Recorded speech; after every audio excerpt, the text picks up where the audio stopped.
오늘 마태복음 강의 7번째 시간 십자가의 통치 아래에서 누리는 우리의 한계라는 제목으로 말씀을 전하도록 하겠습니다. 본문 말씀은 마태복음 3장 1절부터 12절 말씀입니다. 모두 찾으셨으면 함께 봉독하도록 하겠습니다. 시작! 그때 침례 요한이 이르러 유대 광야에서 전파하여 말하되 회개하라 천국이 가까이 왔느니라 하였으니 그는 선지자 이사야를 통하여 말씀하신 자라. 일렀을 때 광야에 외치는 자의 소리가 있어 이르되 너희는 주의 길을 준비하라 그가 오실 길을 곧게 하라 하였느니라. 이 요한은 낙탈털 옷을 입고 허리에 가죽띠를 띠고 음식은 메뚜기와 석청이었더라. 이때 예루살렘과 온 유대와 요단강 사방에서 다 그에게 나와 자기들의 죄를 자복하고 요단강에서 그에게 침례를 받더니 요한이 많은 사두개인들이 침례 베푸는 데로 오는 것을 보고 이르되 독사의 자식들아 누가 너희를 가르쳐 임박한 진노를 하라 하더냐. 그러므로 회개에 합당한 열매를 맺고 속으로 아브라함이 우리 조상이라 하라 하지 말라. 내가 너희에게 이르노니 하나님이 능히 이 돌들로도 아브라함의 자손이 되게 하시리라. 이미 도끼가 나무 뿌리에 놓였으니 좋은 열매를 맺지 아니하는 나무마다 찍혀 불에 던져지리라. 나는 너희도 회개하게 하기 위하여 물로 침례를 베풀거니와 내 뒤에 오시는 이는 나보다 능력이 많으시니 나는 그의 신의 들기도 감당하지 못하겠노라. 그는 성령과 불로 너희에게 침례를 베푸실 것이요 손에 키를 들고 자기의 타작마당을 정하게 하사 알곡을 모아 곡간에 들이고 쭉정이는 꺼지지 않는 불에 태우시리라. 아멘. 3장 2절 말씀만 제가 다시 한번 말씀드리도록 하겠습니다. 회개하라 천국이 가까이 왔느니라 하였으니. 한 여인이 체육관 문을 엽니다. 아무도 없어 적막감이 차갑게 깔린 그 장소에서 그 여자는 스트레칭을 하고 줄넘기 시작합니다. 카메라는 그 여자를 비추다가 그 줄넘기를 비추고 그 창문 틈으로 비추인 햇빛의 길이가 점점 길어지는 것을 보여주면서 시간이 지났다는 것을 알려줍니다. 시간이 지나자 여자는 지칩니다. 고개를 숙였습니다. 이미 바닥에 한가득 땀이 가득합니다. 차가운 정막이 깨어지고 창문으로는 어스름한 새벽 안개보다는 많은 사람들이 보이기 시작합니다. 여자는 다시 고개를 들고 사람들 사이로 달리기 시작합니다. 또 달리다가 아무도 없는 길가에서 지쳐 고개를 숙입니다. 그리고 다시 달리기 시작합니다. 숨이 턱끝까지 차오르고 보는 사람마저도 숨을 죽이게 만드는 노력과 땀과 그리고 역동성이 보입니다. 카메라는 그렇게 그녀를 계속 따라가다가 밤이 되자 그녀가 지친 게 아니고 넘어져서 쓰러진 것을 보여줍니다. 그녀가 왜 넘어졌을까라고 했었을 때 카메라는 그녀의 풀린 신발끈을 보여줍니다. 그녀가 고개를 숙입니다. 고개를 숙이고 그녀는 바닥을 보고 있는 건지 포기한 것인지 잘 모르겠습니다. 그런데 카메라가 점점 그녀를 비추는데 그녀의 시선이 있는 것은 바닥이 아니라 신발끈이었습니다. 그녀는 다시 숨을 몰아쉬고 신발끈을 묶고 다시 일어납니다. 그리고 카메라는 일어난 그녀를 비추지 않고 일어난 그녀의 신발을 비추는데 신발은 이렇게 써 있습니다. Impossible is nothing. 좀 다른 걸로 갈까요? Just do it 이라고 써 있습니다. 되게 익숙한 문구이실 텐데 광고 영상이죠. 요새 굉장히 많은 광고 영상들이 있는 걸 봅니다. 여러 가지 브랜드의 광고 영상이 있는데 또 이런 영상들도 있어요. 어떤 영상을 봤는데 그 영상의 끝에는 이렇게 써 있더라고요. 가능성은 한계를 넘는다. 굉장히 동기부여가 되는 영상입니다. 당장 유튜브에 동기부여 영상이라고 치시면 굉장히 많은 영상들을 볼 수가 있을 겁니다. 그런데 또 한편 이런 영상들도 있습니다. 많은 사람들이 한 방향을 향해서 달려갑니다. 정말로 많은 사람들이 한 방향을 향해서 달려가는데 뒤처지는 사람도 있고 앞서는 사람도 있고 잠깐 넘어졌다가 다시 달리는 사람들도 있습니다. 그런데 다 한 방향으로 달리고 있습니다. 그리고 문구는 이렇게 뜹니다. 인생은 마라톤과 같다. 그렇게 열심히 뛰는 많은 사람들 중에서 한 사람이 뒤를 돌아보며 카메라를 응시하면서 이렇게 이야기합니다. 누가 인생을 마라톤과 같다고 하였는가? 그랬더니 그 사람이 갑자기 펜스를 넘어서 열심히 다른 방향으로 달리기 시작합니다. 그리고 그 순간부터 거기 마라톤을 달리던 모든 사람들이 각자의 방향으로 달리기 시작합니다. 학교로, 결혼식장으로, 그리고 대학교로, 초등학교로, 들판으로 각자의 자로 막 달려가기 시작합니다. 그 영상은 그 각자 달려간 인생들을 하나씩 보여주면서 인생은 마라톤과 같지 않다. 한 방향으로 달려야 되는 것이 아니다.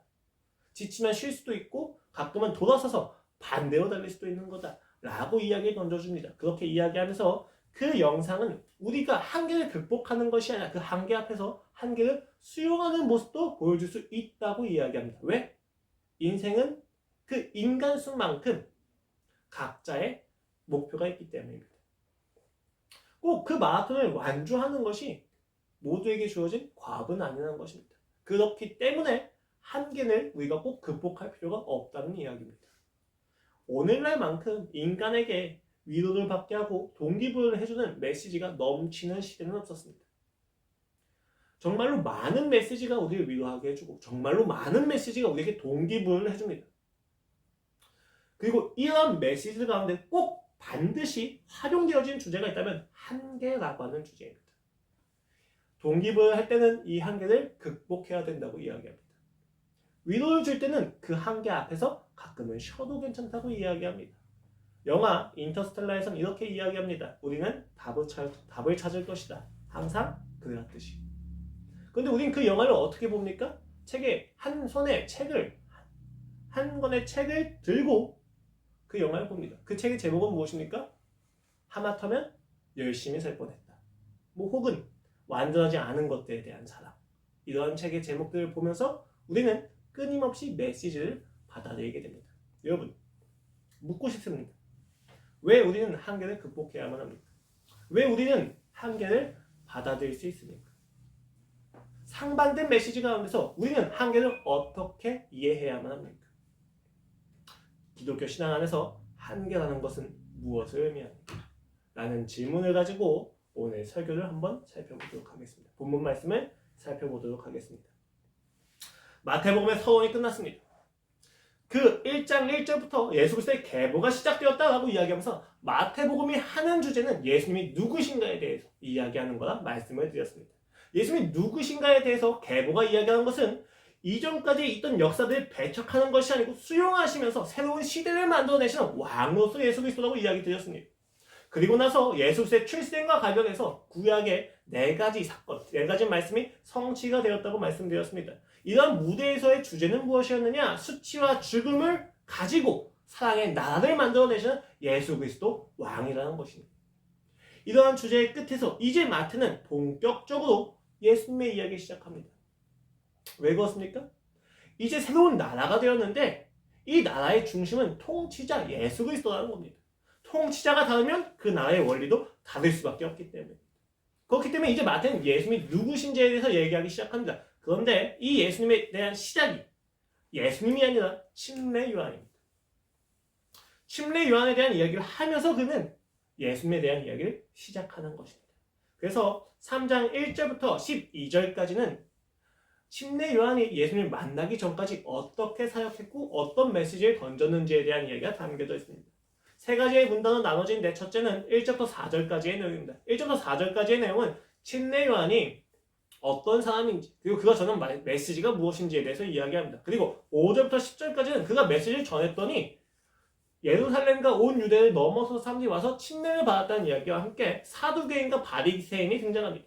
그 사두개인과 바리새인에 대해서 요한이 비난하고 질책하는 모습이 담겨져 있습니다. 그 3번째로 11절부터 12절까지는 요한이 자신의 사역과 예수님의 사역이 다르다는 것을 이야기합니다. 자신은 물로 하는 침례이지만 예수님은 성령과 불로 하는 침례라고 이야기합니다.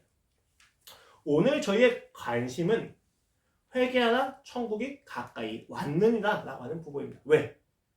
오늘 1절부터 12절까지의 내용이 사실 이 메시지에 대한 부연적인 설명이기 때문입니다. 이 메시지를 그가 설명했을 때 어떠한 결과가 나왔고 그것이 어떠한 한계가 있는지에 대해서 지금 마태는 기록을 해놓았기 때문입니다. 그런데 우리는 회개하라 천국이 가까이 왔느니라 라고 하는 부분에서 의아함을 가집니다. 굉장히 많이 썼지만 그 의미를 우리는 잘 이해하지 못하기 때문입니다. 여러분, 회개를 하면 천국이 온다는 것입니까? 아니면 천국이 왔기 때문에 회개를 하라고 이야기하는 것입니까? 오늘 본문 말씀을 보면 천국이 가까이 왔느니라 라고 이야기했을 때 이 가까이 왔느니라 라고 하는 헬라어는 앵기조로 시제가 완료 형태입니다. 근데 굉장히 재밌어요. 이미 왔다라고 이야기하면 괜찮은데 이미 가까이 왔다예요. 이미 가까이 왔다가 우리에게 하나의 긴장감을 던져줍니다. 왜요? 이미 왔다라고 이야기를 한다면 이미 끝난 거예요. 그가 오신 게 끝났다는 말이에요. 그런데 그냥 온 게 아니고 가까이 왔다예요. 근데 가까이 왔다는 말은 온 것이 끝났다가 아니에요. 아직 오지 않았다는 의미가 있다는 것입니다. 그래서 지금 여기는 긴장감이 하나 있어요. 사실 이렇게 이야기하면 되게 편하지 않습니까? 야, 회개, 천국이 올 거야. 아, 천국이 올 거네. 우리가 회개를 해야 되는구나. 라고 생각하면 쉬워요. 혹은 아예 천국이 왔으니까 회개해라 라고 이야기하면 우리를 회개하게 한 동인에 천국이 무언가 있구나 라고 생각하게 할 수 있단 말입니다.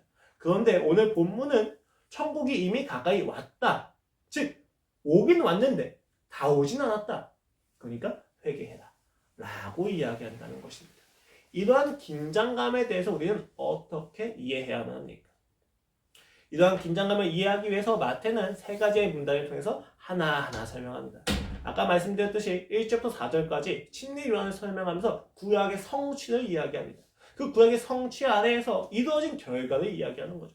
두 번째는 이 메시지가 바리새인과 사두개인에게 질책과 진노와 비난이 되었다는 것입니다. 그것을 통해서 우리는 어떤 결단이 필요하다는 것 역시도 함께 이해할 수 있습니다. 그리고 마지막으로 요한은 예수 그리스도의 사역과 그 통치 앞에서 자신의 사역이 어떤 한계를 가지고 있는지에 대해서 이야기합니다. 저는 오늘 이 세 가지의 문단을 각각 회개, 침례, 그리고 천국이라고 하는 메시지를 가지고 한번 하나씩 풀어보고자 합니다. 이렇게 풀어가는 가운데 저희는 결론적으로 우리가 마주하는 한계에 대해서 어떻게 다뤄야 될지에 대해서 이해할 수 있을 겁니다. 오늘 본문 말씀 1절부터 4절까지를 보면 요한에 대한 구약의 성취가 가득합니다. 유대 광야는 출애굽을 떠올리게 하며 그가 입은 옷과 음식은 광야의 구도자를 연상시킵니다. 그리고 실제로 구약의 말씀 중에서 많은 부분이 그가 엘리야라는 거에 대해서 확인시켜주고 있습니다. 말라기 3장 1절, 4장 5절 말씀입니다.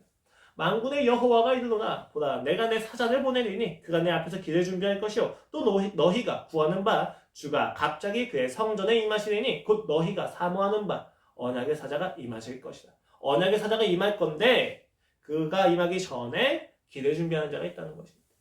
보라 여호와의 크고 두려운 날이 이르기 전에 내가 선지자 엘리야를 너희에게 보내리니 엘리야를 다시 살리시겠다는 게 아니에요. 엘리야가 가지고 있던 역할을 다시 하는 사람이 나타난다는 것입니다. 그가 누구냐? 바로 침례 요한이라고 이야기하는 것입니다. 이것은 굉장히 중요합니다. 왜 그렇습니까?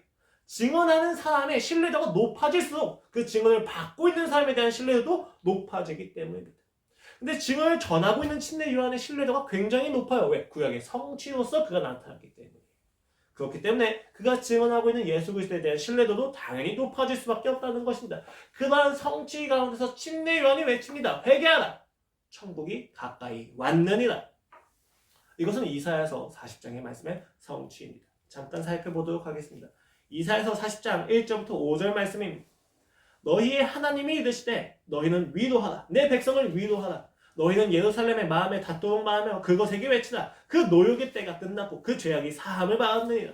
그의 모든 죄로 말미암아 여호와의 손에서 벌을 배나 받았느니라 할지나 하시니라. 외치는 자의 소리여 이르되 너희는 광야에서 여호와의 길을 예비하라. 사막에서 우리 하나님의 대로를 평탄하게 하라. 골짜기마다 도두어지며 산마다 언덕마다 낮아지며 고르지 아니한 곳이 평탄하게 되며 험한 곳이 평지가 될 것이요 여호와의 영광이 나타나고 모든 육체가 그것을 함께 보리라. 이는 여호와의 입이 말씀하셨느니라.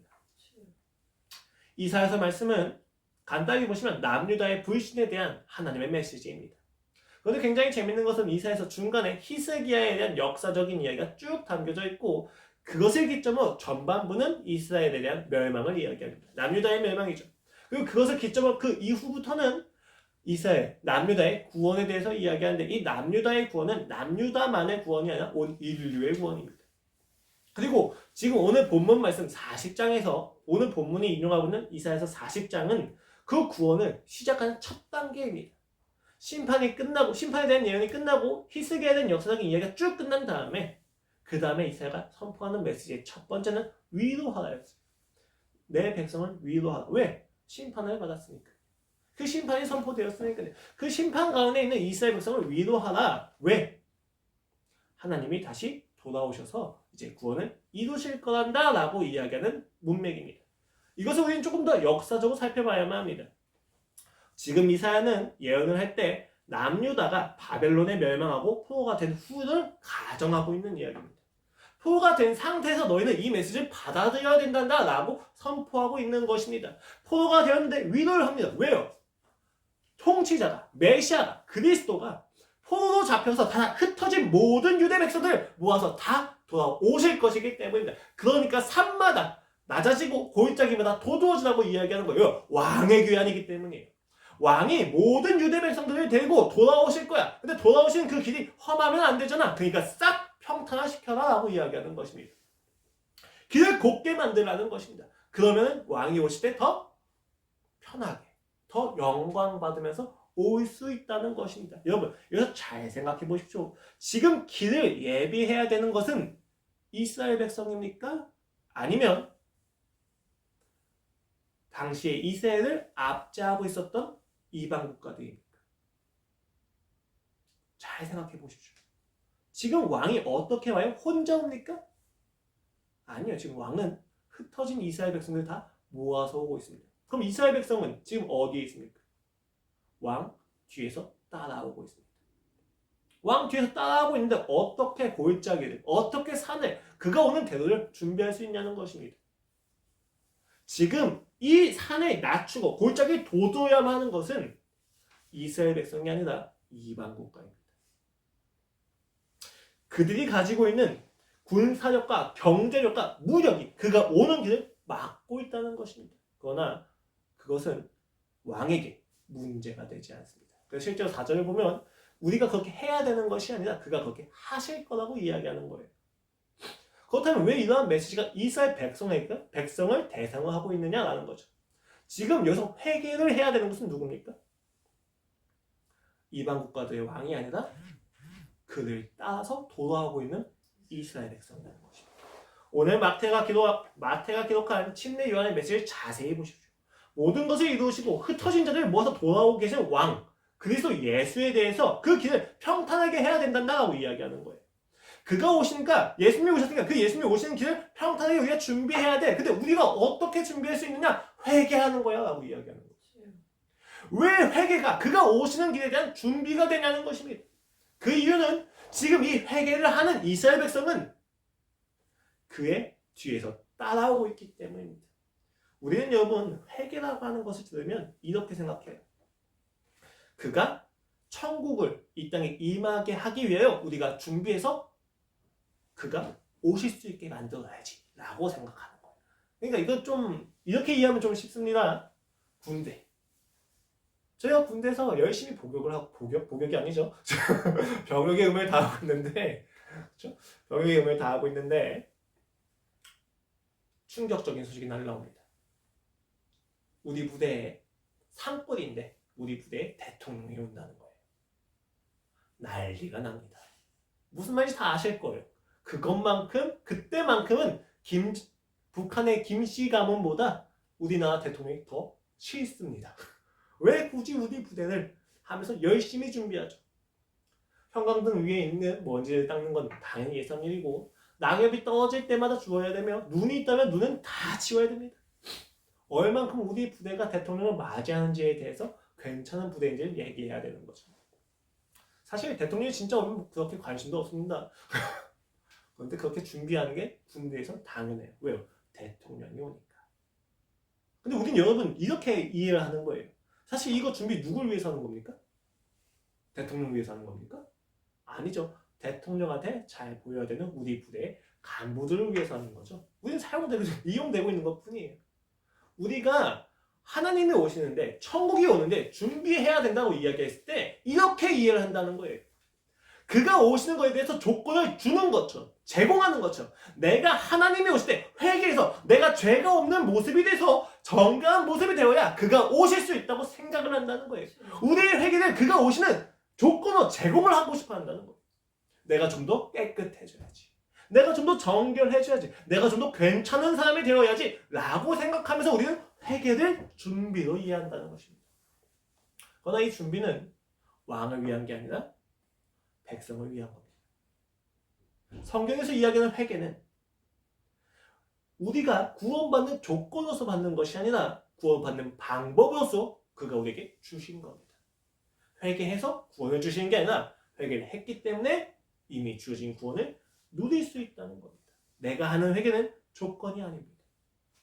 그러므로 지금 본문에서 이스라엘은 그를 따라오면서 회개할 수밖에 없습니다. 왜요?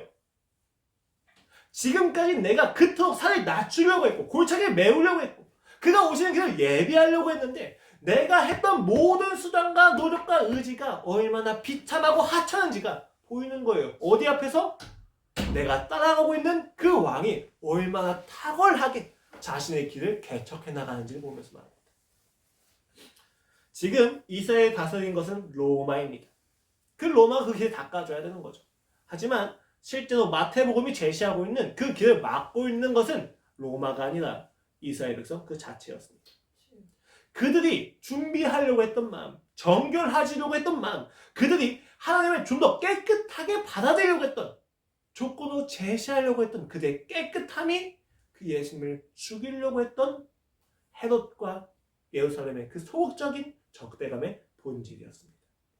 그들이 그 예수님을 따라서 오면서 그것을 확인하는 겁니다. 낮아지고 메어지는 것들이 무엇이냐? 그동안 자기가 하나님 앞에서 조금 더 정결해지려고 노력했던 모습, 조금 더 깨끗해지려고 노력했던 모습들이 사실은 오히려 그 길을 막고 있었다는 것입니다. 하나님이 자신의 길을 준비하실 때는 반드시 그러한 자기를 무너뜨리십니다. 내가 하는 노력이, 내가 하는 정결해지고자 하는 열정이 오히려 그를 죽이고 막았다는 것을 확인시킵니다. 그때 백성이 하는 것이 회개입니다. 내가 하는 것이 아니로구나. 이때 우리는 한계를 받아들입니다. 이때 우리는 우리의 한계를 극복하려고 하지 않습니다. 이때 우리는 이 한계를 수용할 수 있게 됩니다. 수용하게 해주는 것은 무엇입니까? 내 앞에서 길을 개척해내고 계시는 그 왕의 놀라움입니다. 그 왕의 온전한 탁월함 때문입니다. 내가 스스로 무언가를 하는 것이 아니라 그의 은혜 안에서 나의 이 한계마저도 수용받는구나를 깨닫게 된다는 것입니다. 이어서 마태는 그 메시지에 예루살렘과 온 유대와 요단강 사방에서 사람들이 몰려서 침례 요한에게 침례를 받았다는 것을 이야기합니다. 굉장히 좋습니다. 죄를 자복하는 놀라운 역사가 일어납니다. 왜? 유대 백성들이 봤을 때 침례 요한이 정말 엘리야 같게 여겨지기 때문입니다. 선지자니까 순종해야 돼요. 버려지지 않기 위해서. 그런데 그 자리에 사두개인과 바리새인이 값치옵니다. 그들이 무슨 이유로 왔는가? 라고 이야기했을 때는 요한의 말을 보면 이렇습니다. 임박한 진노를 피하기 위해서 온 것으로 요한은 분별합니다. 평가합니다. 실제로 그들이 무슨 마음으로 왔는지 모르겠습니다. 그러나 요한의 평가를 보면 그들은 자신들이 임박한 진노를 피하기 위해서 온 것입니다. 그래서 요한은 굉장히 분노합니다. 굉장한 분노를 가지고 질책합니다. 굉장히 민망했을 거라고 생각해요. 그들도 충분히 요한에 따라서 회개할 수 있는 거 아니었습니까? 침례 받으면서 자신의 죄를 자복할 수 있는 거 아니었습니까? 사실 사두개인과 바리새인들 말고도 그런 임박한 진노를 피하기 위해서 온 사람들 아니었습니까? 근데 왜 굳이 사두개인과 바리새인에게 터졌습니까? 굉장히, 그리고 심지어 그 메시지는 굉장히 무서워요. 요한은 이야기합니다. 8절에서 회개에 합당한 열매를 맺어야 된다라고 이야기합니다. 여러분, 열매를 맺는 것은 가지가 스스로 노력하는 것이 아니라 가지가 나무에 붙어있기 때문에 맺는 것입니다. 합당한 열매를 맺을 수 없습니다. 그들은. 왜요? 그 나무 자체가 그 합당한 열매하고는 맞지 않는 나무이기 때문입니다. 심지어 이렇게 이야기하죠. 그 나무 뿌리에 뭐가 놓여졌어요? 벌써? 도끼가 놓여졌다고 이야기합니다. 그리고 더 나아가서 그들을 비꼬기 시작합니다. 하나님은 이 돌들로도 아브라함의 자손을 만들 수 있단다 라고 그들이 가진 모든 의식과 생각과 사고방식을 비아냥댑니다. 굉장히 폭력적이에요. 진리가. 굉장한 수치였을 겁니다. 당시 사두개인과 바리새인이었으면 젊은 사람들이 아니었을 거예요. 그런데도 불구하고 그는 굉장히 심각하게 질타합니다. 이것은 단순히 사두개인과 바리새인에 대한 질책이 아니에요. 사두개인과 바리새인으로 대표되는 어떠한 사조와 사상에 대한 비난입니다. 그것이 무엇이었습니까? 아까 말씀드렸듯이 내가 하는 노력과 내가 하는 열심이 그를 준비할 수 있다. 나의 선함이 그의 천국이 오게 하는 조건이 될 수 있다고 하는 그들의 선민의식이었다는 것입니다. 스스로 해낼 수 있다. 그들의 혈통에 대한 자신감, 그들의 정결함에 대한 자신감과 자부심이 부서져야만 한다는 것입니다. 그런데 그들이 그것을 지키기 위해서 침례를 받아왔다는 것입니다. 지금 회개해야 될 내용은 그들이 가지고 있는 스스로 해낼 수 있다. 그들이 가지고 있는 자신들의 한계를 극복하려고 하는 그 마음이었습니다. 그 마음에 대해서 부서져야 된다고 이야기하는데 오히려 그들은 자신의 그러한 정결함을 지키기 위해서 침례를 받아왔다는 것입니다. 그러니까 요한이 비난하는 것입니다. 독사의 자식들. 누가 너희도 임박한 진노를 피하라 하였느냐. 천국에 가까이 왔다는 것이 그들에게 임박한 진노가 되었습니다. 왜요? 천국이 올 건데 자신들이 정결하지 않으면 배척당할까 두려워하고 있기 때문입니다. 이 측면 안에서 우리가 좀 침례에 대해서 좀 살펴봅시다. 여러분, 침례가 무엇입니까? 침례는 교회에 굉장히 중요한 의식이에요. 공적으로 내가 세자가 돼서 이 교회의 멤버가 되었다는 것을 공적으로 고백하는 게 바로 침례입니다. 왜냐하면 이 침례는 숨이 막히는 것을 통해서 내가 죽었다는 것을 의미하고 그 숨이 막힌 후에 내가 다시 올라와서 숨을 쉬는 것을 통해서 내가 세자가 됐다는 것을 의미하기 때문입니다. 그래서 침례는 사실 꼭 담가야 해요. 이렇게 뿌려주는 것은 좀 부족합니다. 근데 이건 비본질적인 방법론의 좀 차이기 때문에 우리가 좀 더 논의할 수 있는 부분이긴 합니다. 그렇지만 저희는 침례교회예요. 침례교회의 중심은 확실하게 이 본질의 이 형식을 지키는 거예요. 내가 완전히 죽고 내가 완전히 태어났다. 그래서 내가 교회의 회원으로서 신앙을 고백하는 사람만이 교회에 들어온다. 이게 침례교회. 그런 부분에서 여러분은 목사님들한테 잘해야 됩니다. 왜요? 침례를 받을 때 진짜 죽을 수가 있어요. 목사님들이 이렇게 담으신 다음에 안 끊으시는 경우가 있어요. 그러니까 잘 하셔야 된다는 거예요. 침례는 이렇게 우리에게 죽음과 생명에 대해서 이야기를 해줍니다. 죽음과 부활에 대한 이야기입니다. 근데 이게 좀 잘못 오용되는 경우가 있습니다. 침례를 하면 회개했다고 보는 것입니다. 회개한 사람이 침례를 하는 것이지 침례를 했다고 해서 죄가 용서받는 건 아니라는 말입니다. 그런데 이 부분을 조금 오해하는 경우가 꽤 있습니다. 천주교, 동방종교가 이런 형식들에 대한 오해가 굉장히 많이 있습니다. 그들에게 예식과 형식이 굉장히 중요합니다. 그래서 그들은 그 형식을 지키는 것이 신앙이다 라고 이야기를 하는 겁니다. 그러나 여러분 다 아시잖아요. 회개한 사람이 침례를 하는 것입니다. 오늘 보고 있는 사두개인과 바리새인들이 바로 그러한 분류였습니다. 침례를 하면 자신들이 깨끗해질 거라고 보는 것입니다.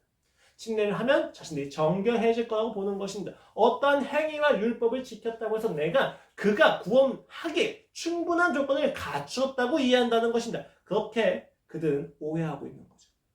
여러분, 사두개인과 바리새인이 얼마나 대조되는 그룹입니까? 사두개인은 로마의 길부터서 살아가는 제사장들입니다. 기득권 세력이에요. 바리새인들은 애국지사들입니다. 로마에 저항하고 율법을 지키는 것을 통해서 자신들의 정체성을 확립하려고 하는 존경받고 있는 애국지사들이었어요. 그렇게 대비되는 그룹이었지만 그들의 본질은 똑같았습니다. 자신을 정결하게 하고 자신의 기득권을 공고히 하기 위하여 침례를 수단으로 여겼다는 겁니다. 여러분, 침례는 수단이 아닙니다. 침례는 고백의 결과입니다. 물론 이 결과를 통해서 우리가 은혜를 받기도 합니다. 그렇지만 그렇지 않았다고 해서 이 침례 자체가 수단이 되는 건 아니에요. 천국이 가까이 왔다. 그것이 그들에게 임박한 준말이 되었습니다. 뿌리에 이미 도끼가 있습니다. 회개를 하라는 겁니까? 말라는 겁니까? 사두개인과 바리새인들에게 지금 요한은 회개를 하라고 하는 겁니까? 말라고 하는 겁니까? 이 부분이 아까 이야기했던 침례가 결과라고 하는 점과 굉장히 밀접한 부분입니다. 왜요? 아까도 말씀드렸듯이 침례는 죽겠다는 고백입니다. 그리고 내가 살았다는 것을 공적으로 고백하는 겁니다. 그러나 당시 이해 속에서는 살았다는 고백은 있을 수 없습니다. 당시 고백에서는 내 죄를 씻었다라는 고백까지만 가능합니다. 당시 침례 자체는 개종하는 사람들이나 유대교 안에 있는데 정결이 필요한 사람들이 하는 행위였습니다.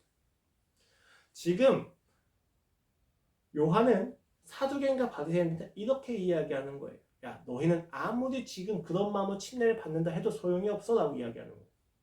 그건 침례가 아니야. 그런 식으로 침례를 받으면 너희는 더욱더 악해질 뿐이야 라고 이야기하는 거예요. 여러분, 이 이야기가 침례를 받지 말라는 이야기입니까? 이 이야기는 침례를 받지 말라는 이야기가 아니라 회개를 먼저 하라는 이야기입니다. 지금 너희가 한계가 있으니까 한계에 멈추어라가 아니라 너희가 이 한계를 극복해야 된다고 이야기하는 겁니다. 너희가 진짜 해야 될 것은 지금 침례가 아니라 침례 이전에 자신들의 죄에 대한 회개가 먼저 하는 것입니다. 지금 요한은 그것을 이야기하는 것이 그들이 내쫓고 있는 게 아니라는 것을 이해해야 돼요. 지금 이 부분을 가지고 그들은 포기할 수 있는 것에 대한 정당을 얻을 수 없습니다. 왜요? 침례 요한이 이야기하는 것은 야 너희가 침례를 받으면 안 되가 아니라 너희가 침례를 받기 위해서 먼저는 그 임박한 진노를 피하지 않는 마음이 있어야 된다고 이야기하는 것이기 때문입니다. 이스라엘 백성들이 그리스도의 뒤를 따서 예루살렘으로 돌아오고 있는 그곳에서 그들이 하는 회개는 단순히 잘못되었다, 윤리적으로, 도덕적으로 무언가가 내가 잘못했구나가 아닙니다. 그 죄악을 모두 이기시고 돌아오신 그리스도의 전능하심 앞에서 그들이 가지고 있는 노력과 의지와 선이 어떤 한계가 있는지 직면해야 된다는 것입니다. 그 한계 앞에서 도망가지 말라는 거예요. 그 한계 앞에서 너희가 침례라고 하는 행위를 가지고 합리화시키지 말라는 거예요. 그 한계 앞에서 너희의 한계됨을 정확히 보고 직면하고 죽어도 괜찮다는 고백으로 나오라는 것입니다. 그 진노를 피하기 위해서가 아니라 그 진노를 내가 온전히 받아들이기 위해서 침례를 해야 된다는 거예요. 왜요? 침례는 죽음을 피해서 나타나는 구원이 아니라 죽음을 뚫고 역사하는 구원이기 때문이죠. 내가 죽지 않기 위해서 침례를 받는 것이 아니라 내가 죽기 위해서 받는 것이 침례이기 때문입니다. 우린 가끔 십자가의 복음을 이렇게 착각합니다. 내가 예수 그리스도를 믿으면 내 삶에 떨어진 모든 진노를 피할 수 있겠지. 아니요. 예수를 믿고 오늘까지 생활해 오셨기 때문에 여러분 너무 잘 이해하실 거예요. 예수 그리스도의 십자가를 믿으면 내 삶에 떨어진 모든 진노를 내가 받아야만 합니다. 피할 수 있는 게 없습니다. 그런데 왜 성경은 그 진노를 피한다고 이야기하느냐? 결정적으로 내 영원한 운명에 대한 진노가 사라졌기 때문입니다. 우리는 예수님을 왜 믿습니까? 우리가 예수님을 믿는 이유는 무엇입니까? 내 삶에 있는 공공함과 문제와 피해를 피하기 위해서가 아니에요. 우리가 예수님을 믿는 이유는 이 모든 문제보다 그가 더 아름다우시기 때문이에요. 그를 사랑하는 마음에 죽음도 결단하는 것입니다. 주여 내가 구원받기 위해서 주님을 믿습니다가 아니라 주여 내가 구원받지 못한다 할지라도 내가 지금까지 지은 모든 죄의 결과를 내가 받아들여야 된다 할지라도 나는 주님을 사랑합니다. 이게 침례예요. 십자가를 죽음 없이 보시면 인본주의가 됩니다. 기독교는 사랑의 종교입니다. 그러나 이 사랑에는 반드시 죽음이 있습니다. 이런 점에서 침례는 한계를 극복하는 일입니다. 우리는 할 수가 없거든요.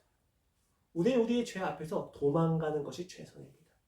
근데 그 최선이라고 하는 한계를 넘어서는 것을 요구하는 것이 바로 침례입니다. 고백의 측면에서 그렇습니다. 회개는 이미 성취되었기 때문에 우리가 해내는 것입니다. 그의 완전하심 앞에서 내가 했던 모든 것이 사실 선이 될 수 없구나를 깨닫고 완전하신 하나님께로 돌아가는 것입니다. 그러면 회개는 완전히 먼저 전제가 되어 있어야 돼요. 이것은 마치 우리가 한계를 보았을 때 받아들이는 마음을 이야기합니다. 그런데 침례는 조금 다릅니다. 침례는 이미 회개한 사람이 자신이 이제 죽어도 괜찮다는 마음을 고백하는 표현입니다. 죽음도 감수하고 죽음에도 불구하고 내가 하나님을 사랑하겠다는 마음이 고백되는 것이 바로 침례입니다. 이런 점에서 침례는 한계를 극복하는 것입니다. 결단에 대한 촉구입니다. 아니 도대체 무엇이 이 회개와 침례를 끌어냈습니까? 바로 천국입니다. 지금 요한이 이야기하고 있는 회개와 천국이 가까이 왔느니라 라고 하는 메시지는 예수님이 부활하시고 승천하신 이후에도 반복되는 메시지입니다. 긴장관계 안에 있다는 것입니다. 이 긴장관계를 만들어낸 천국은 무엇이었느냐라고 했었을 때 여러분 이 천국은 제가 나중에 더 깊이 설명드리겠지만 오늘 이야기드린 천국에 대한 부분은 회개와 침례를 만들어내는 원인으로서의 천국에 대한 부분입니다. 이 천국은 완전한 통치의 모습을 보여주고 있습니다. 지금까지의 통치와는 다른 통치의 이야기를 보여주고 있다는 것입니다. 그것을 침례 요한은 이렇게 이야기합니다. 자신의 사역은 물로 침례를 하지만 예수 그리스도의 사역은 불과 성령으로 하시는 사역이라고 이야기합니다. 그렇기 때문에 자신은 그의 신도 들 수가 없다고 이야기해요. 왜요? 그 사역이 질이 그만큼 다르다는 것을 의미합니다. 물로 침례를 한다는 것은 무엇입니까? 정결하게 씻겨주기만 한다는 것입니다. 그것을 정결하게 씻겨주긴 하지만 그가 그 정결함을 누리지는 못합니다. 물로 침례를 받는 사람은 끊임없이 다시 한번 죄를 지어서 다시 오염되고 오염된 그것을 다시 물로 씻어야만 합니다. 그런데 불과 성령의 침례는 다릅니다. 불과 성령의 침례는 우리 안에 있는 모든 죄를 전소시킵니다. 이런 의문이 들죠. 그런데 왜 나는 분명 물과 성령으로 침례를 받았는데 왜 나는 죄를 반복합니까? 그건 좀 다른 이야기예요.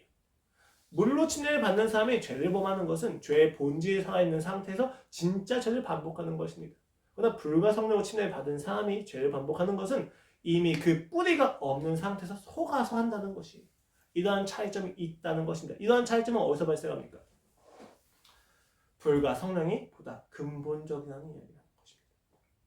죄에 대한 해결해서 정결하면서 보다 근본적인 해결은 불과 성령의 침례만 가능하다는 것입니다. 그래서 불과 성령이 무엇이냐는 것이 중요한 것이 아니라 침례 요한이 했던 그 물의 침례와는 정확한 구별이 된다는 것이 중요한 것입니다. 그것이 근본적인 해결이라는 것입니다. 예수 그리스도의 사역은 그의 사역과는 질이 달랐습니다. 왜요? 예수 그리스도의 사역은 침례받은 사람들이 다시 침례를 받아야만, 그러니까 이런 얘기죠. 죽으러 온 사람들을 살릴 수는 없는 게 침례 요한의 사역입니다. 그러나 죽으러 온 사람들을 살리는 것은 예수 그리스도의 사역입니다. 침례 요한의 사역은 죄로부터 구원하는 건 가능하게 합니다. 그러나 예수 그리스도로 이끌 수는 없습니다. 하나님에게도 이끌 수는 없습니다. 그러나 예수 그리스도의 사역은 죄로부터 구원해서 하나님으로 이끌어가게 됩니다. 자녀가 되는 자리까지 이끄는 침례인 것입니다. 이 침례는 완전한 것이며 그의 사역은 예수님의 통치를 이야기합니다. 여러분, 천국에 가까이 왔다는 것이 무엇을 의미합니까? 정말 어떤 영적인 나라가 임했다는 것을 의미합니까? 아니에요. 지금 천국에 가까이 왔다는 것은 예수 그리스도의 통치가 왔다는 것입니다. 예수 그리스도 그 자신이 천국이 되시는 거예요. 왜요? 그의 통치가 그 나라의 본질이기 때문입니다. 지금 예수 그리스도의 통치가 이 땅에 왔기 때문에 우리는 회개할 수 있는 거고 침례해야만 한다는 요구를 받는다는 것입니다. 지금 마태는 요한에 들어서 이야기합니다. 천국이 왔다.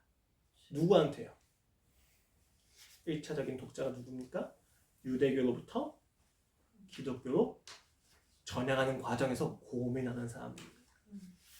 지금까지 내가 이야기했던 선민의식과 율법에 대한 준수함과 어떤 사고방식을 다 버릴 정도 예수 그리스도가 정말 맞는가에 대해서 고민하고 있는 사람들에게 지금 마태가 이야기하는 것은, 요한을 통해서 이야기하는 것은 그가 온전한 통치자란다. 이 통치가 있으면 너희는 반드시 회개해야만 하고 침례를 해야만 한단다 라고 이야기하고 있다는 것입니다. 근데 이때 유대교에 있는 그리스도인들은 착각을 하고 있던 거죠. 우리가 하는 회개와 침례는 우리가 그에게 제공하는 거잖아. 그렇게 제공하면 그가 편하게 오시는 거잖아. 이야기했을 때 마태는 그걸 뒤집어 버리는 거예요. 야, 너희가 회개해서 그가 오신 게 아니라 그가 오셨기 때문에 그를 뒤따라오면서 우리가 회개하는 거야. 그를 뒤따라오면서 우리가 침례를 하는 거야. 그의 온전하신 통치 안에서 우리는 무엇을 봅니까? 한계를 봅니다. 우리가 하는 선함과 노력과 의지의 한계를 보게 됩니다. 그 한계 앞에서 우리가 해야 될 것은 회개였습니다. 내가 온전하진 않지만 그가 다 하셨구나에 대한 안도감과 안락함 속에서 우리는 회개합니다. 그동안 주여 내가 잘못했습니다. 내가 나의 의지와 노력을 붙잡았습니다. 그러나 내가 붙잡아야 될 것은 나의 선함과 나의 노력이 아니라 그의 노력과 그의 선하심과 그의 진정성이었습니다. 회개가 일어납니다. 그리고 나서 침례를 행합니다. 주여, 내가 주에게 돌아가기 위해서 죽어야 한다면 내가 죽겠습니다. 라는 것이 침례로서 나타났다는 것입니다. 여러분, 물론 이 침례와 회개가 사실 하나의 원리입니다. 나눠서 이해할 수 있는 건 아닙니다. 다만 이해를 돕기 위해서 지금 나누어서 설명을 드리는 거예요. 우리가 이야기하는 회개와 침례는 여러분 동일해요. 죽음을 각오할 정도로 놀라우신 분의 탁월하심을 봐야 합니다. 죽음을 각오할 정도로 아름다우신 하나님을 봐야 됩니다. 그때 우리는 그 사랑으로 내가 잘못했고 이 잘못에 대한 모든 처벌을 받더라도 당신과 함께하길 원한다라는 고백이 나온다는 것입니다. 여러분, 회개는 은혜입니까? 결단입니까? 회개는 은혜이기도 하고 결단이기도 합니다. 이런 생각이 들기도 해요. 그럼 내가 지금까지 노력했던 게 잘못된 건가? 그들이 그토록 노력을 정교함을 제공하려고 했던 게 잘못된 건가? 그게 다 하나님을 향한 사랑과 열정이었잖아 라고 우리는 반론합니다. 그러나 여러분 거기에는 정말로 중요한 게 빠져 있어요. 회개가 그들이 정결해지고자 했던 그들의 모든 노력과 의지가 정말로 사랑이었다면 자신들의 한계가 나타났던 그곳에서 그들은 도망가지 않았을 겁니다. 정말로 중요한 기준이 바로 그 사랑에 대한 부분이었을 겁니다. 사랑하면 한계가 드러나도 같이 합니다. 그러나 사랑하지 않으면 한계가 드러났을 때 도망갑니다. 그 차이가 있다는 거예요. 은혜인지 결단인지 사실 두 개씩 다라고 이야기했었을 때 오늘 본문에서 중요한 건 천국이 임했다는 것입니다. 그리고 아직 천국이 오고 있다는 중입니다. 천국이 중요한 것이지 회개와 결단과 침례가 중요한 게 아닙니다. 오늘 본문의 초점은 천국이 이미 왔다. 근데 그 천국의 통치 방법이 무엇이냐? 십자가라는 것입니다. 수치와 죽음으로 사랑의 나를 이루셨던 십자가가 바로 그 천국이 간다라는 것을 먼저 이야기해 주는 거예요. 왜요? 지금 이렇게 생각하시면 돼요. 야, 천국이 왔단다 라고 이야기한 다음에 그 다음에 예수 그리스도의 이야기가 시작되는 거예요. 왜요? 그 천국의 통치 방법과 원리가 어떠하냐라고 했을 때 예수 그리스도의 삶이 제시되는 것이기 때문입니다. 근데 그 예수 그리스도의 삶의 중심이 십자가예요. 잘난 자가 대접받고 못난 자가 무시당하는 인생이 아닙니다. 힘이 있는 자가 개혁을 하는 것이 아니라 힘이 있는 자가 포기하는 것을 통해서 사랑을 이루고 못난 자의 못남이 자랑이 되며 잘난 자의 그 교만함이 수치가 되는 통치, 십자가의 원리였다는 것입니다. 탁월해지지 말라는 이야기가 아니에요. 탁월해짐이 그와 관계가 없다면 교만이 된다는 것이 그의 통치 세계에서 상식입니다. 우린 그의 통치하는 무관한 세상 속에서의 상식을 살아가죠. 내가 능력이 있으면 잘났습니다. 내가 능력이 없으면 비참합니다. 그러나 예수 그리스도의 세계에서는 능력이 있다고 자랑이 될 수 없습니다. 능력이 없다고 자랑이 될 수 없습니다. 여러분 이걸 생각하셔도 돼요. 기독교 안에서 그렇다고 해서 능력이 없는 게 자랑이 된다. 그러니까 능력이 없어야 된다. 이런 얘기는 없어요. 기독교에서 이야기하는 게 능력이 있으면 무조건 다 잘못된 거야 라고 하는 마르크스주의로 가지 않아요. 사상으로 가는 게 아니에요. 기독교는, 교회는 능력이 있든 능력이 없든지 간에 하나님과의 관계가 있냐는 거죠. 너의 능력이 있으니 하나님과 무슨 관계가 있냐는 거예요. 너의 능력 없으면 하나님과 무슨 관계가 있냐는 거예요. 그 관계가 없으면 여러분이 회개를 은혜로 하든 결단으로 하든 다 소용없습니다. 내가 한계를 극복하든 한계를 받아들이든 하나님과 관계가 없다면 무슨 소용이 있습니까? 극복해봤자 자랑이 될 것이며 교만이 될 것입니다. 수용해봤자 비참함이 될 것이며 자기 합리화가 될 것입니다. 하나님이 없다면. 오늘 이야기한 통치의 원리가 무엇이냐? 관계입니다. 십자가의 통치는 관계를 의미합니다. 어떤 관계요? 끊어졌었던 하나님과 나의 관계가 다시 회복이 되었다는 것입니다. 그게 바로 예수 그리스도의 통치였습니다. 그 통치 아래에서 우리의 약함과 강함이 기준이 되는 것이 아니라 그와의 관계가 기준이 된다는 거죠. 이렇게 생각하세요, 여러분. 강하든지 약하든지 죽으면 끝입니다. 그러므로 세상은 마치 강한 것은 생명이고 약한 것은 생명이 아닌 것처럼 이야기를 합니다. 그런데 예수 그리스도의 세계는 강함과 약함이 중요하지가 않아요. 예수님의 세계는 생명이냐 죽음이냐가 중요합니다. 그리고 그 생명과 죽음을 나누는 기준은 관계입니다. 하나님과의 관계. 이런 점에서 오늘 마태는 굉장히 재밌는 거죠. 예수 그리스도의 전조록 침례 요한을 이야기합니다. 그 침례 요한에 대해서 예수님은 이렇게 평가하십니다. 11장 11절 말씀입니다. 내가 진실로 너희에게 말하노니 여자가 낳은 자 중에 침례 요한보다 큰 이가 일어남이 없도다. 그러나 천국에서는 극히 작은 자도 그보다 크니라 라고 이야기합니다. 침례 요한이 대단해요. 왜요? 구약의 성취이기 때문입니다. 그러나 자신의 행동과 노력을 조건으로 삼아서 높아지려고 했었던 구원을 받을 수 있는 조건을 제공하는 것처럼 여겨졌던 구약은 끝났습니다. 구약은 이제 없어요. 구약의 성취는 한계입니다. 침례 요한의 존재 자체가 신약 예수 그리스도에 대한 전조였어요. 준비였어요. 왜요? 한계를 보는 게 바로 준비입니다. 침례 요한을 보면 우리는 예수님으로 갈 수밖에 없다는 겁니다. 침례 요한은 표지판입니다. 그래서 침례 요한에 있는 모든 사람은 그보다 클 수밖에 없어요. 왜요? 예수님과 직접 관계해서 하나님과 직접 관계하는 자이기 때문입니다. 오늘 본문 말씀을 가지고 회개는 결단이냐 은혜냐 라고 이야기할 수 없습니다. 사실 그것은 저의 페인트입니다. 페이크입니다. 은혜이고 결단이고 두 가지 다 가능합니다. 중요한 것은 천국이 임했다는 것이고 이 천국은 지금까지의 침례 요한이 대표하고 있던 구약과는 전혀 다른 세계라는 것입니다. 이때 우리가 진짜로 해야 될 준비, 회개하라. 천국이 가까이 왔느냐. 천국이 가까이 왔으니까 우리가 해야 될 준비는 우리의 한계를 정확히 보는 겁니다. 그 한계를 받아들여도 되고 극복해도 됩니다. 그러나 그 한계를 하나님과의 관계에서 보는 것이 그들 받아들이는 준비입니다. 예수님의 기도를 예배하는 자는 구약의 예언을 성취한 요한은 외칩니다. 회개하라. 천국이 가까이 왔느니라. 이 회개는 천국을 가져오기 위한 수단이 아니라 천국이 이미 왔다는 것을 근거로 한 백성들의 반응입니다. 그 백성들의 반응의 중심에는 한계가 있습니다. 이렇게 회개와 침례를 만들어낸 궁극적인 동력은 아까도 말씀드렸지만 완전한 그의 통치, 천국입니다. 그 천국은 우리로 하여금 한계를 비추어 보여줍니다. 그 한계가 비추어 보여줬을 때 우리는 회개를 해야 합니다. 그 회개는 나의 한계를 인정하는 것일 수도 있고 그 한계를 극복하는 것이기도 합니다. 은혜이기도 하고 결단이기도 합니다. 그러나 중요한 건 그 천국의 중심인 하나님과의 관계성입니다. 하나님과의 관계성이 없는 상태에서 나의 한계를 극복한다. 그것은 자랑이며 교만입니다. 하나님이 없는 상태에서 나의 한계를 인정한다. 수용한다. 자기 연민이며 합리화이며 위선입니다. 중요한 것은 극복하든 인정하든 하나님과의 관계가 있냐는 겁니다. 우리는 너무 이분법적인 사고 안에 살아갑니다. 극복하는 게 절대적이야. 한계를 수용하는 게 절대적이야. 괜찮아, 잘 될 거야. 책 제목 되게 재밌지 않습니까? 하마터면 열심히 살 뻔했다. 굉장히 재밌는 것 같아요. 완전하지 않은 것들에 대한 사랑. 완전하지 않은 것은 사랑할 수 없습니다, 여러분. 아름답지 않으면 어느 누구도 사랑할 수 없습니다.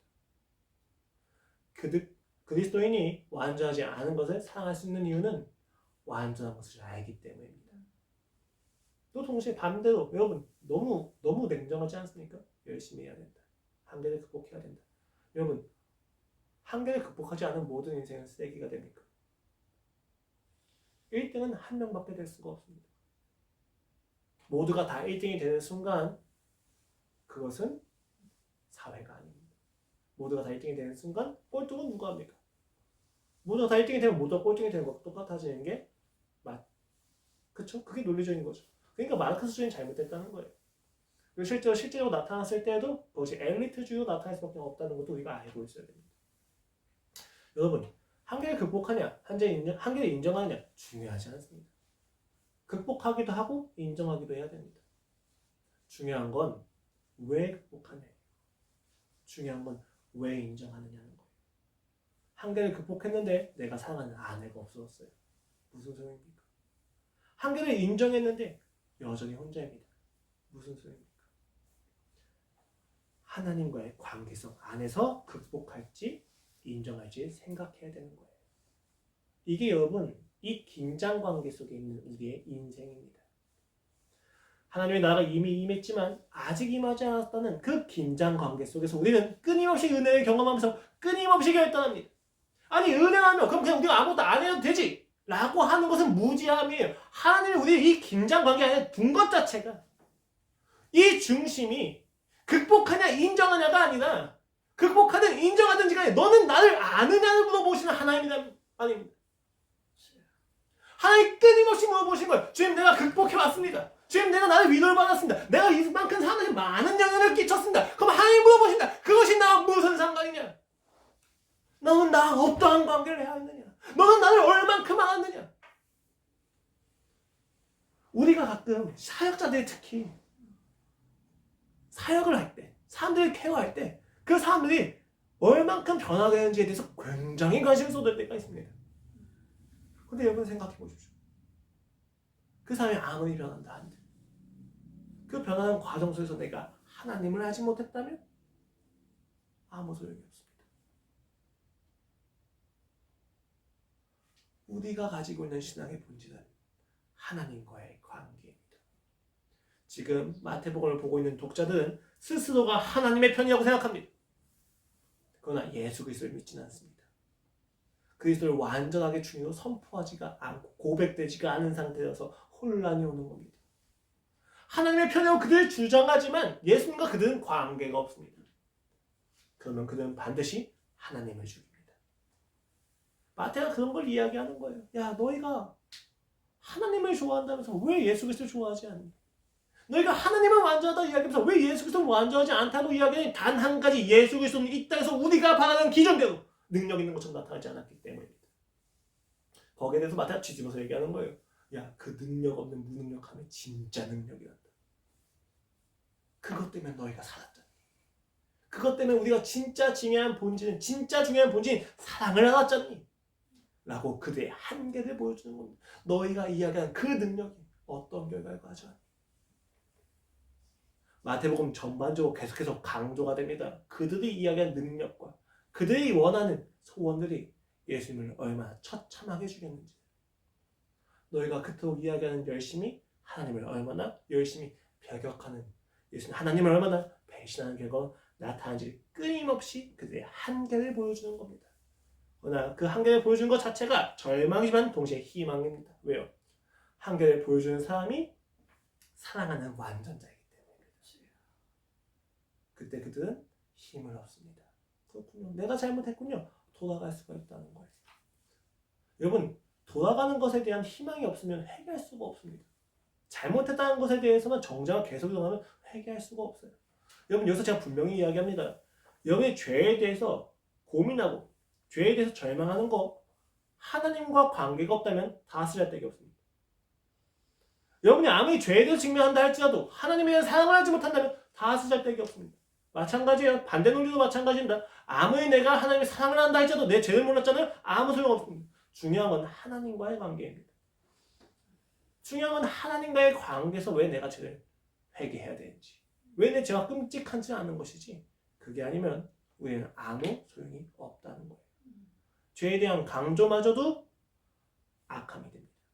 사랑에 대한 강조마저도 악함이 됩니다. 이 두 가지가 다 충족될 수 있는 유일한 길은 하나님과의 관계를 성립하는 거예요. 그가 나를 인격적으로 대한다는 것을 아는 것이고, 그것은 오로지 십자가에서만 가능합니다. 제가 오늘 여러분한테 이야기하는 이 한계는 인간을 절망시킬 수도 없고 인간을 기쁘게 할 수도 없습니다. 한계는 자연스러운 겁니다. 중립적인 거예요. 윤리적인 판단의 기준이 아니에요. 선과 악이 아닙니다. 한계는 당연한 겁니다. 그 한계를 바라보는 우리의 마음이 잘못된 거예요. 근데 한계를 바라보는 우리의 마음을 그럼 어떻게 변하게 하느냐라는 거죠. 왜? 한계가 선포되면 노력하기 포기하는 사람이 있어요. 한계가 보여지면 더 도끼가 생기는 사람이 있어요. 도끼가 생기는 것도 괜찮고 포기하는 마음이 생기는 것도 괜찮아요. 그런데 여러분, 이거 두 가지 마음 다 어떤 결과예요? 하나님과 관계가 없는 자의 결과예요. 하나님과 관계가 있어야 된다는 거죠. 왜요? 한계를 보여주는 사람이 어떤 사람이냐에 따라서 우리는 반응이 달라지기 때문에. 제가 전교 2등입니다. 근데 전교 1등이 와서 너는 아무리 노력해도 전교 2등밖에 될 수 없다는 한계를 이야기해 줍니다. 그럼 도끼가 생기죠. 저랑 정말 친한 친구가 저의 한계를 이야기해 줍니다. 위로를 받죠. 누가 나의 한계를 이야기해 주냐에 따라서 우리의 반응은 달라집니다. 누가 우리의 한계를 비춰주는지에 따라서 우리는 도끼를 가질 수도 있고, 우리는 위로를 받을 수도 있고, 우리는 포기할 수도 있습니다. 오늘 여러분의 한계를 보여주는 사람은 누구입니까? 친구? 전교 1등? 그와 무관한 비웃거나 조롱하는 사람들? 세상? 아니요. 오늘 우리의 한계를 보여주는 것은 나를 사랑하시는 하나님입니다. 그 하나님이 나를 사랑할 걸 보였을 때 이 한계 때문에 우리는 버려질까 걱정하지 않습니다. 전교 2등이 자신의 한계가 부모님한테 들켰다고 생각해 봅시다. 목 놓아 옵니다. 부모가 날 버릴까? 부모가 얼마나 많이 실망할까? 그러나 여러분, 부모가 실망하지 않고 버리지 않고 그 아이 꼭 감싸 안아주면서 괜찮아. 그것과는 상관없단다. 내가 널 사랑하는 것은 네가 전교 1등이든 1등이든 3등이든 상관하는 결과가 아니란다. 그 안에서 이야기했었죠. 이 안에서 네가 더 공부할 수도 있고 이 안에서 네가 다른 길을 찾을 수도 있고 여러 가지 이야기를 할 수 있을 거예요. 왜요? 관계 안에는 자유가 있기 때문입니다. 여러분 율법주의가 자유가 될 수 없는 까닭은 뭐예요? 율법주의는 관계를 이 율법을 성취하는 것을 통해서만 해야 되기 때문이에요. 그러니까 율법을 이루지 못하면 배척되거나 관계가 끊어진단 말이에요. 근데 관계가 성립된 상태에서는 율법을 성취해도 되고 안 해도 되고 그 율법에 다른 것을 해도 된다는 거예요. 부모가 사랑을 확인시켜줬을 때 그 정교 1등은 공부를 계속 해도 되는 자유가 있고 공부를 포기해도 되는 자유가 있습니다. 그 안에서 그는 자신의 한계를 극복하기도 하고 그는 그 자신의 한계를 인정하기도 하는 것입니다. 중요한 건 부모와 관계가 확인되었다는 겁니다. 우리는 예수님이 너무 좋아서 한계를 극복할 때가 있습니다. 그 모진 고난 속에서 핍박 속에서 예수 그리스도의 이름을 포기하지 않는 한계를 극복할 때가 있습니다. 우리는 예수님이 너무 좋기 때문에 우리의 한계를 수용할 때도 있습니다. 받아들이고 위로받을 때도 있습니다. 내가 그 한계가 있다 할지라도 그와의 관계에서 나는 여전히 자녀구나. 여러분 한계란 무엇입니까? 자연스러운 것이며 이 자연스러운 것은 하나님이 신자에게 주시는 사랑의 초대입니다. 그리고 그가 오시는 천국을 준비하는 준비라고 오늘 침례 요한은 이야기하고 있습니다. 그것을 극복해야 되느냐 수용해야 되느냐 은혜냐 결단이냐라고 하는 그 긴장관계 속에서 우리는 본질을 놓치면 안 돼요. 하나님을 사랑하는가입니다. 그 하나님은 나를 사랑하시는가입니다. 한계를 맞닥뜨렸으면 어떻게 하면 이 한계를 해결할까에 대해서 고민하기 전에 이 한계를 통해서 하나님이 무엇을 말씀하시는지를 찾으십시오. 많은 사람들이 관계할 때 처세술에 집중합니다. 아니요. 처세술 이전에 이 사람을 통해서 하나님이 내게 원하시는 것이 무엇인지를 아셔야 합니다. 그 하나님의 음성을 듣게 되면 이 사람에 대한 나의 처세가 결정이 되는 거예요. 그렇기 때문에 어떤 하나의 행동이 절대적인 게 아니에요. 가난한 자는 무조건 도와줘야지. 여러분 가난한 자를 도와줬더니 가난한 자가 더 가난해지는 경우도 있어요. 더 하나님을 떠나거나 더 악해지는 경우도 있다는 것을 우리는 너무 잘 압니다. 인간은 악해요. 그렇기 때문에 그 인간에게 맞는 방법은 없습니다. 절대적인 방법은 없습니다. 어떤 율법이 절대적일 수 없습니다. 본질은, 기준은, 절대적인 것은 하나님과의 관계 안에서만 우리의 방법과 처세가 결정이 된다는 것입니다. 그 안에서 우리의 한계는 하나님의 초대입니다. 우리 준비시키는 거죠. 무엇을 준비시킵니까? 예수 그리스도를 만나는 준비를 시켜주신다는 겁니다. 그 한계 없이, 그와의 관계 없이 이 한계, 내가 마주하는 한계를 마음대로 생각해서 대처하려고 했던 우리의 생각을 회개하시기를 권면합니다. 그것이 천국을 누리기 위한, 예수 그리스도의 통치를 누리기 위한 우리의 준비입니다. 마지막 다시 말씀드리겠습니다. 그와의 관계없이 한계를 마음대로 생각해서 대처하려고 했던 우리의 생각을 회개하십시오. 그때 우리는 예수 그리스도라고 하는 천국을 누리는 준비를 할 수 있습니다. 기도하겠습니다. 하나님 아버지, 오늘도 우리가 하나님의 말씀을 보면서 우리의 인생을 다시 한번 생각하게 됩니다. 한계를 봅니다. 이 한계를 볼 때마다 주님, 난 세상의 기준 안에서 극복하는 것과 수용하는 것과 그 절대적인 어떤 기준들 사이에서 상반되는 기준들 속에서 고민했습니다. 그러나 오늘 말씀을 보면서 하나님의 사랑을 다시 한번 확인하면서 우리는 깨닫습니다. 극복이냐, 인정이냐, 결단이냐, 은혜냐가 아니라 하나님에 대한 사랑의 문제였습니다. 하나님과의 관계의 문제였습니다. 나는 왜 이 한계를 극복해야 됩니까? 하나님을 사랑하기 때문입니다. 나는 왜 이 한계를 받아들여야만 합니까? 하나님을 사랑하기 때문입니다. 주여, 우리의 모든 인생의 선택이 주님을 사랑하는, 그 주님의 사랑을 받는 동기로서 이루어지게 하여 주시옵소서. 그 안에서 우리는 자유합니다. 감사하며 예수 그리스도의 이름으로 기도드렸습니다. 아멘.